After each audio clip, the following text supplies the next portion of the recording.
বিবেকানন্দের জীবনে মহীয়সী নারী। পৃথ্বীরাজ সেন। পাঠ করছি গোপা বাগচি।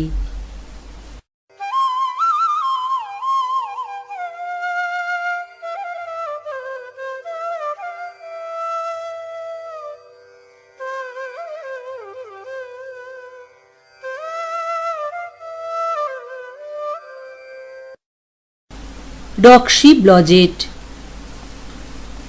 তখন তার বয়স ছিল ৭০ বছর। যৌবনের প্রথম প্রহর থেকে অধ্যাত্ম সাধনার প্রতি বিশেষ টান ছিল তাঁর। দেখতে দেখতে একদিন অস্তমিত হল যৌবনের সূর্য। প্রৌঢ়ত্বে পা রাখলেন তিনি। তখনও তার মনে নানা উচাটন। অবশেষে খবর পেলেন শিকাগোতে বসবে বিশ্ব ধর্ম সম্মেলন। মনের অদম্য কৌতূহল নিয়ে উপস্থিত হলেন সেখানে। তিনি জানতেন বিশ্বের নানা প্রান্ত থেকে বিভিন্ন ধর্মের প্রতিনিধিরা এই সম্মেলনে আসবেন। তাঁরা তাঁদের নিজ নিজ ধর্মের কথা বলবেন, পারস্পরিক আদান প্রদানে অংশ নেবেন। একে একে অনেক বক্তা ভাষণ দিলেন। কারুর ভাষণই ঠিক মনঃপুত হয়নি এই বৃদ্ধা রমণীর। সকলে নিজ নিজ ধর্মকে শ্রেষ্ঠ বলে ঘোষণা করছেন। অবশেষে উঠে দাঁড়ালেন এক ভারতীয় তরুণ সন্ন্যাসী। তাকে দেখা মাত্র বৃদ্ধার শরীরে দেখা দিয়েছিল অলৌকিক শিহরণ। সেই তরুণ উপস্থিত জনমণ্ডলীকে ভাই ও ভগিনী বলে সম্বোধন করলেন। সঙ্গে সঙ্গে ৭,০০০ মানুষ উঠে দাঁড়িয়ে তাকে রাজকীয় অভিবাদন দিয়েছিলেন। বক্তৃতা শেষ হল।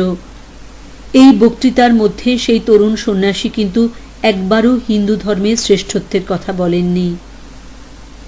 তিনি একটির পর একটি উদাহরণ দিয়ে বোঝাতে চেষ্টা করেছিলেন যে হিন্দু ধর্ম সর্বধর্ম সমন্বয়ের কথা বলে।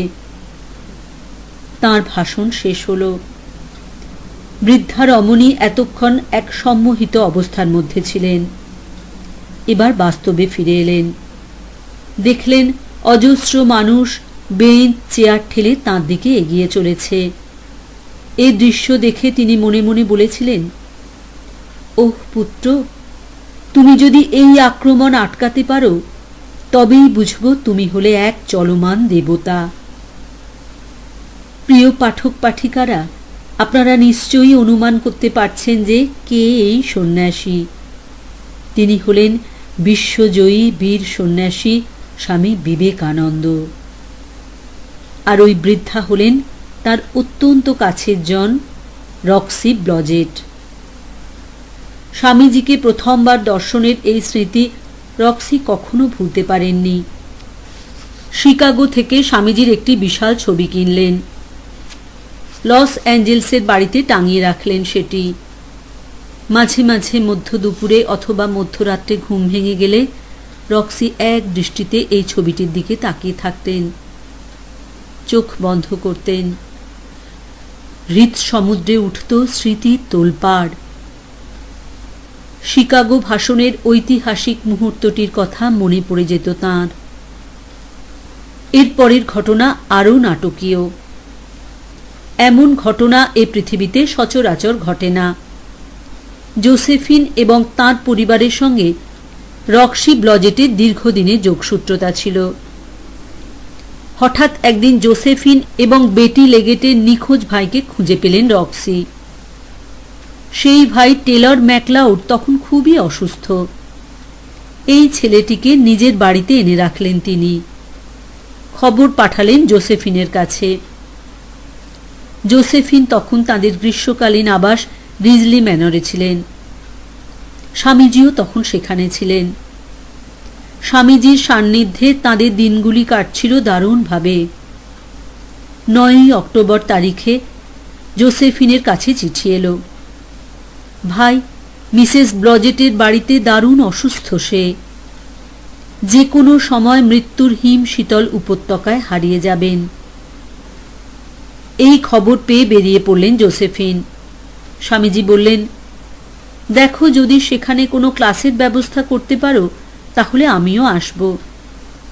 স্বামীজি জানেন তাকে এইভাবে প্রতীচ্য দেশের মানুষের কানে কানে ভারতীয় বেদান্ত দর্শনের কথা শোনাতে হবে। জোসেফিন মিসেস ব্লজেটের বাড়িতে পৌঁছলেন। সেখানে গিয়ে দেওয়ালে টাঙানো স্বামীজির ছবি দেখে অবাক হলেন। জোসেফিন বললেন, তুমি এই মানুষটার ব্যাপারে কি জানো? মিসেস ব্লজেট তখন ওই ধর্ম মহাসভার কথা খুলে বললেন। মিসেস ব্লজেটকে জোসেফিন অনুরোধ করেছিলেন তিনি যেন স্বামীজিকে আমন্ত্রণ করেন। মিসেস ব্লজেট ভাবতেই পারেননি যে আবার তার সঙ্গে ওই জীবন্ত মহাপুরুষের দেখা হবে। তিনি সঙ্গে সঙ্গে আমন্ত্রণপত্র পাঠিয়ে দিলেন। দেখতে দেখতে 3 সপ্তাহ কেটে গেল। ভাইটি মৃত্যুর কোলে ঢলে পড়ল। আরও 3 সপ্তাহ পরে স্বামীজি এসে উপস্থিত হলেন সেখানে। জোসেফিন গেলেন স্টেশনে স্বামীজিকে বরণ করে আনতে। প্রথম সপ্তাহে স্বামীজি উঠলেন মিস স্পেন্সারের বাড়িতে। সেখান থেকে শুরু হলো তাঁর বক্তৃতা। শহরের বিভিন্ন সভাঘরে ভাষণ দিচ্ছেন স্বামীজি। মন্ত্রমুগ্ধের মতো শুনছেন রক্সি ব্লজেট। অবশেষে স্বামীজি এলেন রক্সি ব্লজেটের 921 ওয়েস্ট 21 স্ট্রিটের বাড়িতে। চারপাশে গ্রামীণ পরিবেশ, মাঝে ছোট্ট সাদা কটেজ হাউস। এখানে সেখানে রক্তগোলাপে সমারোহ। 3টি শোবার ঘর, 1টি রান্নাঘর, বসার ঘর, খাবার ঘর। স্বামীজির ভারী ভালো লাগলো প্রকৃতির খেয়ালি খেলাঘরের মধ্যে আদরিণী কন্যার মতো দাঁড়িয়ে থাকা এই কুটিরটিকে। এই বাড়িটিতে থাকতে স্বামীজির ভারী ভালো লাগলো। একটি চিঠিতে সেই কথাই লিখেছিলেন মেরি হেলকে। লিখলেন, এখানকার শীতটা ঠিক উত্তর ভারতের শীতের মতো। শুরুর কোনো কোনো দিন একটু গরম থাকে। চারপাশে গোলাপ আর পাম গাছের সারি। মাঠে বার্লি শস্য ভরে রয়েছে। আমার ঘরের চারপাশে গোলাপ ফুলেরা ফুটেছে। সৌগন্ধে মম করছে চারপাশ। এবার বোধহয় মিসেস ব্লজেট নিজেকে পৃথিবীর সব থেকে সৌভাগ্যবতী রমণী বলে ভাবতে লাগলেন। স্বামীজির মুখ থেকে নিঃসৃত এই একটি অমৃতবাণী শোনার মতো সৌভাগ্য হয়েছে তাঁর। এ কি কম কথা? স্বামীজিকে সেবা করার সুযোগ পেয়ে প্রতিটি মুহূর্তকে কাজে লাগালেন ব্লজেট। নিজের হাতে রান্না করলেন। একটির পর একটি নতুন পদ রান্না করে স্বামীজিকে অবাক করে দিতেন। এইভাবে বয়সের সমস্ত ব্যবধান উপেক্ষা করে হয়ে উঠলেন স্বামীজির প্রিয় বান্ধবী। স্বামীজি তার থেকে অনেক বড় বয়সের এই শ্বেতাঙ্গিনীর ওপর নানা আবদার করতেন। মিসেস ব্লজেট অবাক বিস্ময়ে আবিষ্কার করলেন বেদান্ত জ্ঞানী পণ্ডিত মানুষের মধ্যে এক ছোট্ট কিশোর বাস করেন, যে কিশোর কখনো কখনো রেগে যান, কখনো দুঃখ পেলে কেঁদে ওঠেন, কখনো তিনি হাসিতে উজ্জ্বল হন। হাস্যরসিক এবং বুদ্ধিমতী ব্লজেটের সঙ্গে স্বামীজি কারণে অকারণে ঝগড়া করতেন, তর্ক বিতর্ক করতেন, কৌতুক কথা বলে বিদ্ধ করতেন এই রমণীকে। আর এইভাবে স্বামীজিকে আগলাতে গিয়ে মাঝে মধ্যে নাজেহাল হতে হতো মিসেস ব্লজেটকে। তখনই এসে হাল ধরতেন জোসেফিন। দুজনের মধ্যে মুশকিল আসান হতে হতো। মিসেস ব্লজেট তাঁর দিনলিপির পাতায় পাতায় এই শখের কথা লিখে গেছেন। বক্তৃতা দিয়ে ক্লান্ত হয়ে স্বামীজি এসে তাঁর কাছে খাওয়ার জন্য হাত পাততেন। সঙ্গে সঙ্গে ব্লজেট রান্না করে স্বামীজির মুখের সামনে ধরতেন। তাকিয়ে থাকতেন ক্ষুধার্ত মানুষটির দিকে। আত্মভোলা স্বামীজিকে বড় ভালোবেসে ফেলেছিলেন মিসেস ব্লজেট। একদিন বক্তৃতা দিতে যাবার সময় স্বামীজি মিসেস ব্লজেটকে পাগড়ি বাঁধার কৌশল শেখাতে লাগলেন। এই কাজে মিসেস ব্লজেট খুব মজা পাচ্ছিলেন। আর ওদিকে অস্থির হয়ে উঠছিলেন জোসেফিন। বক্তৃতা ঘরে মানুষজন এসে গেছেন, অথচ স্বামীজির কোনো হুঁশ নেই। চতুর মিসেস ব্লজেট বলে উঠলেন, স্বামীজি, আপনি তাড়াহুড়ো করবেন না। আপনি বুঝি ফাঁসি কাটে যাওয়ার একজন আসামি। ফাঁসির আগে ফাঁসির মঞ্চের চারপাশে হুড়োহুড়ি করে এসে লোকেরা ভিড় করেছে দেখে ফাঁসির আসামি বলে ওঠে, তাড়াহুড়ো করো না, যতক্ষণ আমি যাব না ততক্ষণ তো ফাঁসি হবে না, তাই নয় কি? আমিও আপনাকে নিশ্চিত করে বলছি, আপনি না যাওয়া পর্যন্ত কিছুই মনের মতো হবে না। এই কথা শুনে স্বামীজি নিজের ভুল বুঝতে পারলেন, হেসে উঠলেন ছেলে মানুষের মতো। ভোরবেলা স্বামীজি সংস্কৃত মন্ত্র উচ্চারণ করতে করতে স্নান করতেন। ব্লজের রান্নাঘর থেকে সব শুনতে পেতেন। সংস্কৃত শব্দের অর্থ তিনি বিশেষ বুঝতে পারতেন না, তবে এইটুকু বুঝতে পারতেন যে স্বামীজি এইভাবে পরম করুণাঘন ঈশ্বরের আরাধনা করছেন। মিসেস ব্লজেট খুবই উপাদেয় প্যানকেক বানাতে পারতেন। স্বামীজি তাঁর হাতে তৈরি প্যানকেকের দারুণ ভক্ত ছিলেন। তাঁরা দুজনেই পাশাপাশি বসে সকালের ব্রেকফাস্ট সারতেন। সেখানেও স্বামীজি নানান গল্প বলতেন। বিভিন্ন শাস্ত্রে তাঁর জ্ঞান দেখে মিসেস ব্লজেট একেবারে অবাক হয়ে যেতেন।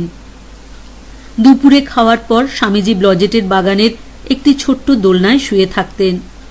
কখনো শুয়ে শুয়ে বই পড়তেন। তাঁর ঘুমন্ত মুখখানা দেখে মিসেস ব্লজেটের মন কেমন করে উঠত।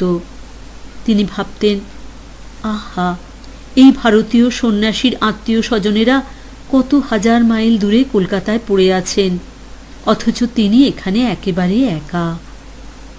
তখন থেকে তিনি বোধহয় আরো বেশি করে স্বামীজিকে স্নেহ করতে শুরু করেন।